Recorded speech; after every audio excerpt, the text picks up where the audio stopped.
But unlike so many who came before me, I keep my promises. I don't lie. I don't lie. And I tell the truth.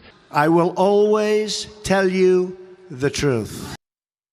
Welcome back to the Crayon Republic. I am Uncivil Crayon, and this is the next Crayon Governance Audit, the Liar Ledger.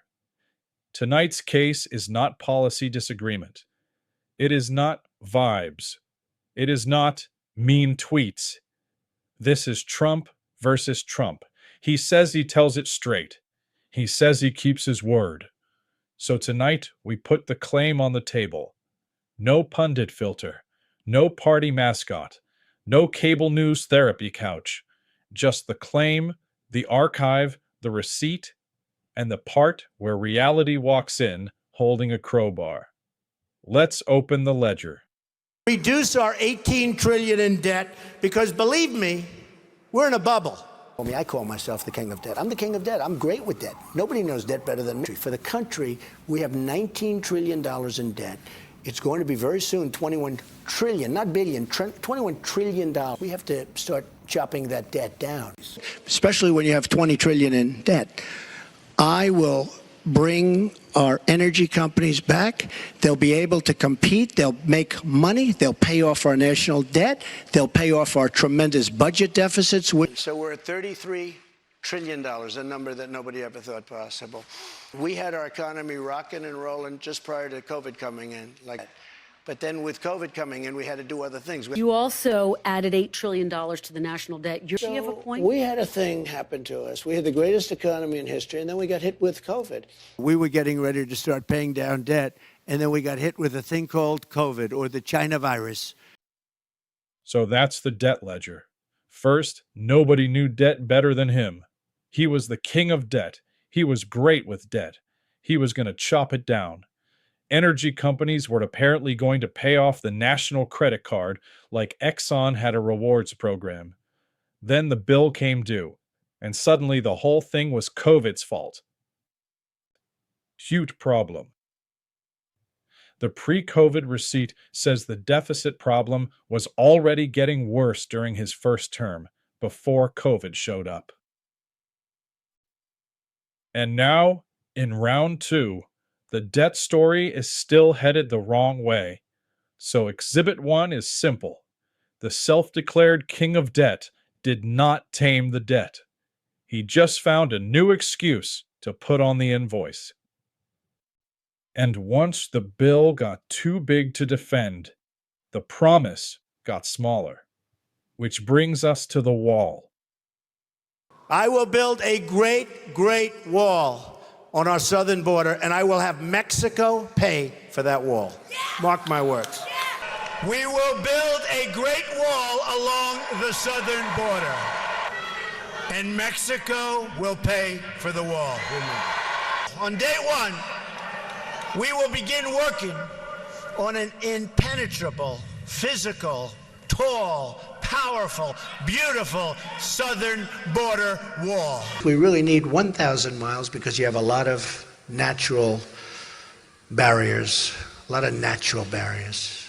So you need 1,000. We have to build 1,000. But we need to have a wall that's about 800 miles, 700 to 800 miles of the 2,000-mile stretch. We have a lot of natural boundaries. So we're doing the wall. We started the wall. But we need about 700 miles of wall. It's 2,000 miles. We need about 700 miles of wall. We're getting it. Where, as we speak, a long, tall, and very powerful wall is being built. We have now completed over 100 miles in a very short period of time. Early next year, we will have substantially more than 500 miles completed. Will American taxpayers pay for the wall? Ultimately, it'll come out of what's happening with Mexico, and we will be, in a form, reimbursed by Mexico, which all it is we'll be reimbursed at a later date. But I'm just telling you, there will be a payment. It will be in a form, perhaps a complicated form. The steel barrier or wall would pay for itself every 3 or 4 months, and maybe even better than that.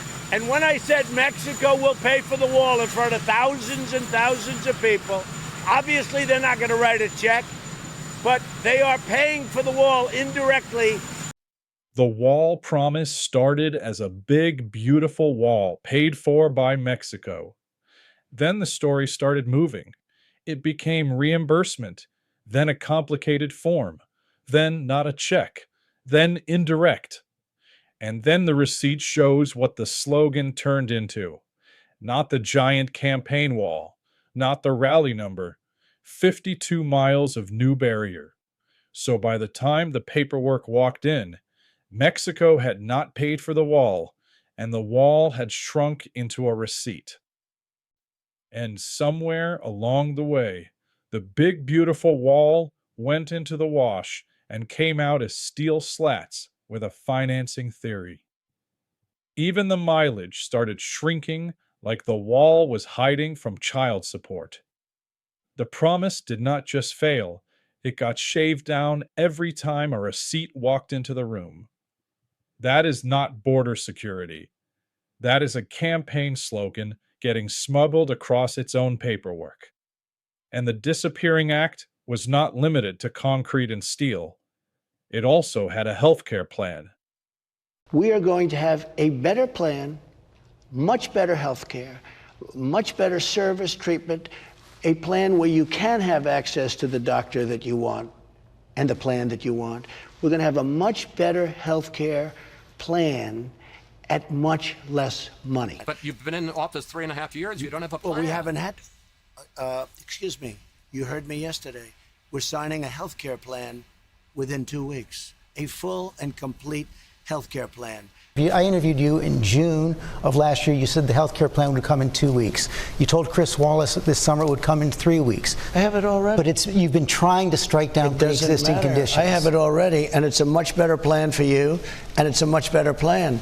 And what we will do is we're looking at different plans. If we can come up with a plan that's going to cost our people, our population, less money and be better health care than Obamacare, then I would absolutely do it. But until then, I'd run it as good as it can be run. So just a yes or no, you still do not have a plan? I have concepts of a plan. The healthcare plan went from much better, much cheaper, to 2 weeks, to I have it already, to concepts of a plan. Audit finding, the plan did not evolve. It evaporated. That is a policy binder full of printer paper and delusion. And somehow, after all those years, the plan still had less structure than a gas station hot dog, and somehow worse ingredients. Let me just tell you something. I want to release my tax returns, but I can't release it while I'm under an audit. As soon as the audit is done, I love it. I don't mind releasing. I'm under a routine audit, and it'll be released. And as soon as the audit's finished, it'll be released. As far as my tax returns, you don't learn that much from tax returns, that I can tell you. You know, the only one that cares about my tax returns are the reporters. Okay? You don't think the American public is concerned about that? No, I don't think so. I won it. Do you believe when the I became president. First, he said he wanted to release them. The audit became the excuse. The promise moved to as soon as the audit is done. Then the goalpost moved again. You would not learn much. Only reporters cared. Maybe after office. That is not transparency. That is a curtain with a campaign slogan on it. And the best part? When his tax information finally became public through legal fights and leaks, he did not act like a man eager for transparency. He fought it. He sued over it, and later settled with the government over the tax return leak. For a guy who spent years saying the papers were coming, he treated those returns like radioactive evidence in a mob accountant's glove box. That is not transparency. That is a shell game with better lawyers. Audit Exhibit 4. Fail. Important promises of all. If I'm elected president, we are going to drain the swamp. It's time to drain the swamp. It is time to drain the swamp in Washington, D.C. When Bill Clinton came into office, he signed an executive order saying if you work for the White House or a federal agency, you can't lobby the government for 5 years. But then President Clinton did what the Clintons always do. He rigged the system on his way out. right? Clinton lifted the executive order. I'm going to reinstitute a 5-year ban on all executive branch officials lobbying the government for 5 years after they leave government. This was something, the 5-year ban, that I've been talking about a lot on the campaign trail, and we are now putting it into effect. Hold on. Did we just find one? Did Donald Trump actually pass an audit section? He said he would drain the swamp. He called out Clinton for signing an ethics order and then lifting it on the way out. Then Trump signed his own 5-year lobbying ban. Credit where it's due. That looks like a clean pass. Wait, what's this? Oh, never mind. He did not drain the swamp. He installed a commemorative plaque, posed for the photo, and pulled the plug on his way out. I guess Clinton, Trump fails this section too. After ethics, we need a palate cleanser. Unfortunately, it comes with a tea time. Obama, it was reported today, played 250 rounds of golf. 250 rounds, that's more than a guy who plays on the PGA Tour plays. He played more golf last year than Tiger Woods. No, think of it. We don't have time for this. We don't have time for this. We have to work. We have to work. Because I'm going to be working for you. I'm not going to have time to go play golf, and believe me, folks. There's a lot of people who could probably do a 50-mile hike. What about me? You didn't mention mine. I could This guy walks 9 miles a day on a golf course every weekend, so we need to do it in the breeze. When I'm not using a car. I hope everybody in Scotland and well beyond Scotland enjoys it for many, many years to come. Let's go. 1, 2, 3. Please welcome onto the tee the 45th and 47th President of the United States of America, Donald J. Trump.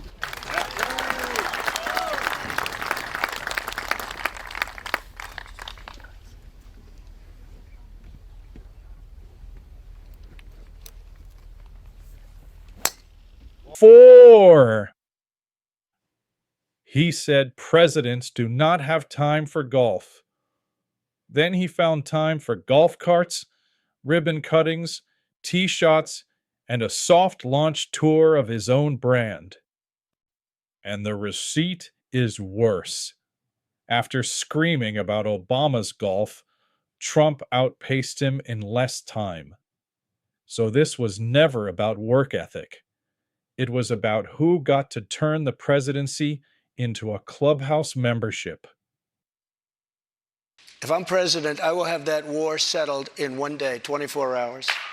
And within 24 hours, that war will be settled. It'll be over. It'll be absolutely over. We will have the horrible war between Russia and Ukraine settled. It will be settled. The war is going to be settled. It'll be done within 24 hours. You watch. I will end that war in 1 day. It'll take 24 hours. I would get that ended in a period of 24 You can break that deal. 100%. It would be easy. That deal would be easy. I would get that deal done within 24 hours. That war has to be stopped. But as a candidate, you said you would have this war settled in 24 hours. Well, I was being a little bit sarcastic when I said that. I would. What I really mean is I'd like to get it settled, and I think I'll be successful. He did not say, "I'll try." He said 24 hours. He said easy. He said 1 day. He said 100%. Then reality showed up with a clipboard, and suddenly it was a little bit sarcastic. That is not diplomacy. That is a campaign promise wearing a fake mustache at the crime scene. Crooked Hillary Clinton. Oh, she's crooked, folks. She's crooked as a $3 bill. Okay, here's one. Just came out. Lock her up is right. Tell you what, for what she's done, they should lock her up. I think she should be in jail for what she did with her emails, okay? She should be in jail. So Crooked Hillary, you should lock her up, I'll tell you. Hillary Clinton, I didn't say lock her up, but the people would all say lock her up, lock her up. Hillary Clinton, I didn't say lock her up. Hillary Clinton, I didn't say lock up. Hillary Clinton, I didn't say lock up. This is the warm-up act for the denial machine. He said it. He endorsed it. He fed it. Then years later, when the chant smelled bad, he tried to hand it to the crowd like an unattended bag at the airport. If he can deny a chant that exists on tape, wait until you see what he does with an election. Frankly, we did win this election. If you count the legal votes, I easily win. If you count the illegal votes, they can try to steal the election from us. But above all, it was about fraud. This election was rigged. Everybody knows it. We won this election, and we won it by a landslide. This was not a close election. I've been in 2 elections. I won them both, and the second one, I won much bigger than the first, okay? Make no mistake, this election was stolen from you, from me, and from the country. That's horrible. A stolen election. Fraud. Rigged. A landslide taken from the country. Surely, if the President of the United States believed that, he had the U.S. Attorney General that he appointed do a full investigation so justice could be done. Right? Let's ask his Attorney General. Told the president in no uncertain terms that I did not see evidence of fraud, zero basis for the allegations, complete nonsense, and it was being laid out there. And I told him that it was crazy stuff, and they were wasting their time on that. I made it clear I did not agree with the idea of saying the election was stolen and putting out this stuff, which I told the president was bullshit. And I didn't want to be a part of it, and that's one of the reasons that went into me deciding to leave when I did. I told him that the stuff that his people were shoveling out to the public was bullshit. I mean, that the claims of fraud were bullshit. And, he was indignant about that. Where I got many millions more votes than I got the first time, but didn't quite make it, just a little bit short. Millions of more votes than that, and lost by a whisker. So it went from landslide and stolen from the country to zero basis, complete nonsense, bullshit, and lost by a whisker. Audit finding: the stolen election claim does not survive its own witness list. That is a lie dragging itself into court wearing a red hat. And remember the pattern. He did not just lie. He was told. He kept going. Instead of taxing our citizens to enrich foreign nations, we should be tariffing and taxing foreign nations to enrich our citizens. And as time goes by, I believe the tariffs paid for by foreign countries will, like in the past, substantially replace the modern-day system of income tax. How do you make sure that these CEOs, that these companies don't, in fact, pass on the cost of tariffs to their consumers? They cost Americans nothing. So then do you agree then that Americans are paying those tariffs? I think, no, I don't agree. I think that they might be paying something. The importer pays the tariff, and the cost can move through the price tag. Foreign countries do not magically eat tariffs like patriotic leftovers. Somebody pays. And even Trump eventually made it to, Americans might be paying something. That is a hell of a downgrade from foreign countries will enrich our citizens and replace the income tax. You cannot jack up the tariff, shove the bill through the checkout line, and pretend the customer getting mugged is the one getting paid. Starting on day one, we will end inflation and make America affordable again. Prices will come down. You just watch. They'll come down, and they'll come down fast. Starting the day I take the oath of office, I will rapidly drive prices down, and we will make America affordable again. We're going to make it affordable again. My plan will cut energy prices in half or more than that within 12 months of taking office. That means we're going down and getting gasoline below $2 a gallon, bring down the price of everything from electricity rates to groceries, airfares, and housing costs. He promised prices down. Day one, fast. Energy cut in half. Gasoline below $2. That is not vibes. That is measurable. And the receipt enters a guilty plea for reality. Gas did not go below $2. Prices did not magically kneel because Trump found a podium. So before he blames the gas price faceplant on Iran, fine, let's audit Iran next. The US President Donald Trump says there will be no deal with Iran except unconditional surrender as the war enters its second week. His demand, made in a social media post, comes hours after Iran's president claimed mediation efforts were underway with other countries.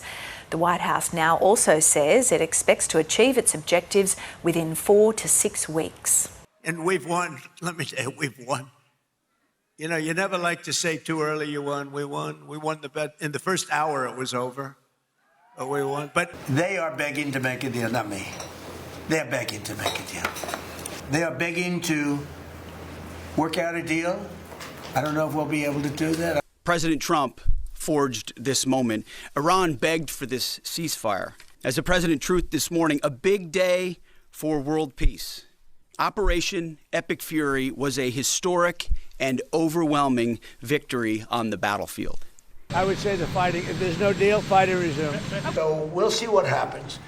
But we hit them hard yesterday, and we're going to hit them again hard today. In case you, we just made a great settlement of the war with Iran, and we're going to be subject to finalization of documents, which should get done over the next few days.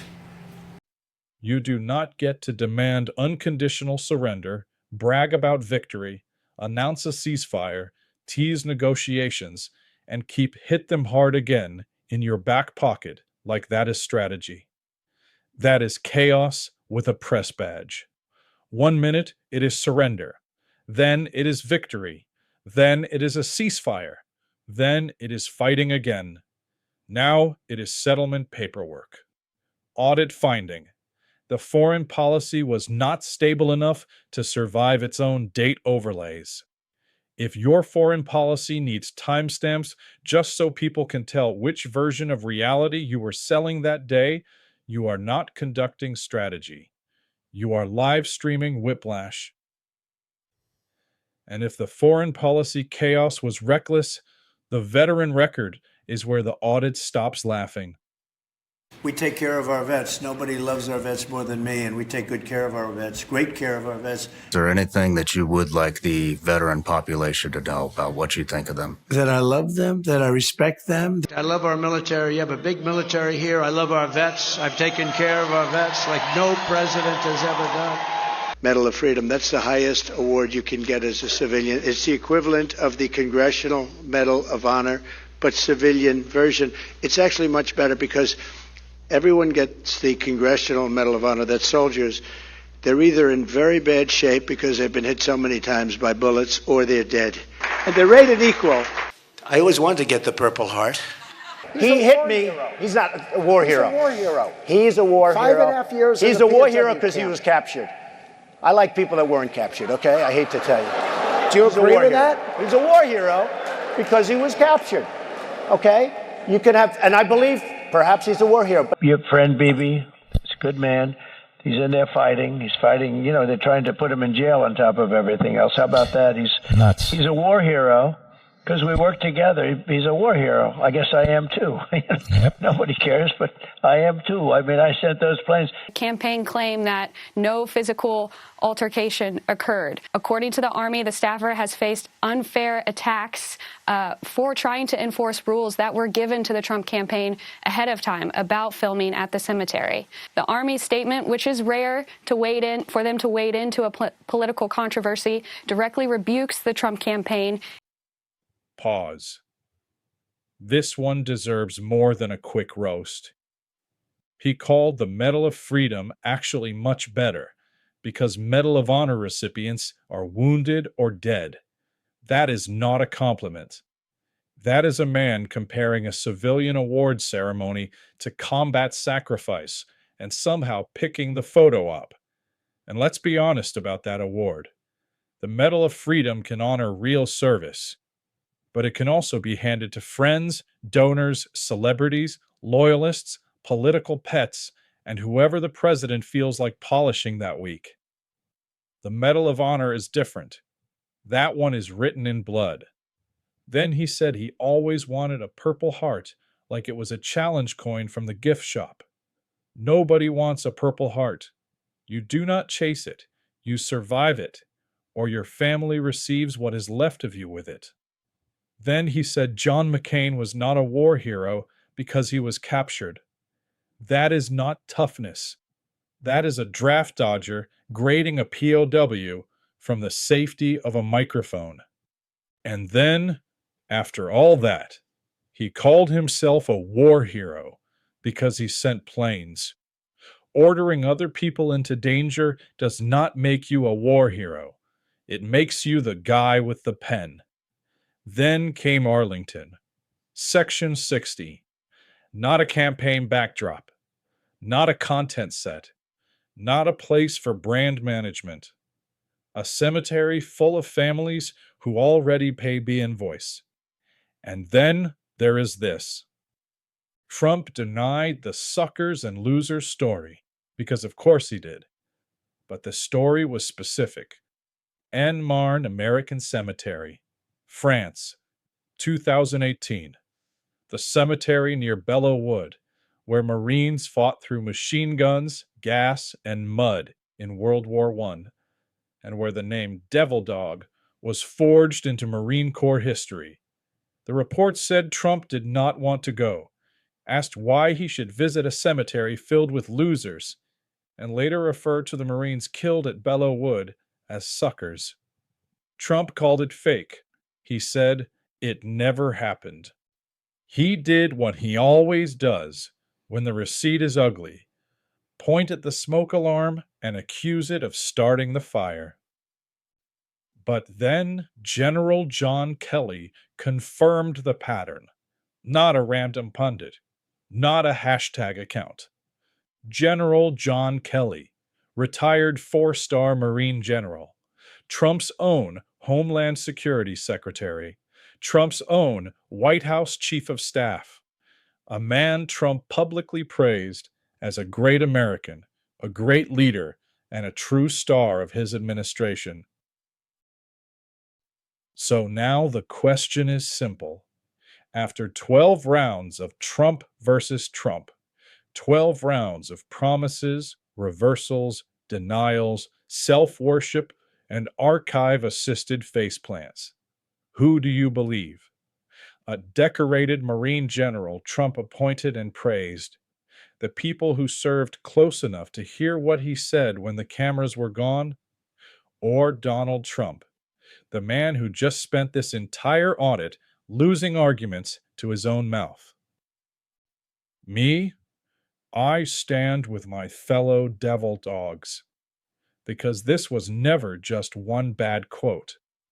It was the pattern. He said nobody loves veterans more than him. Then he mocked what they survive, what captures them, what wounds them, what kills them, and what their families bury. That is not respect. That is cosplay with a commander-in-chief title. So after 12 rounds of Trump versus Trump, the audit is closed. The promises failed. The excuses failed. The denials failed. The hypocrisy is not alleged. It is archived. And on the veteran count, this one is personal. So, Donald, from Uncivil Crayon, one side note, fuck you. Not from the left, not from the right, from every empty pair of boots you tried to turn into branding. Crayon Governance Audit finding. Donald J. Trump fails the audit.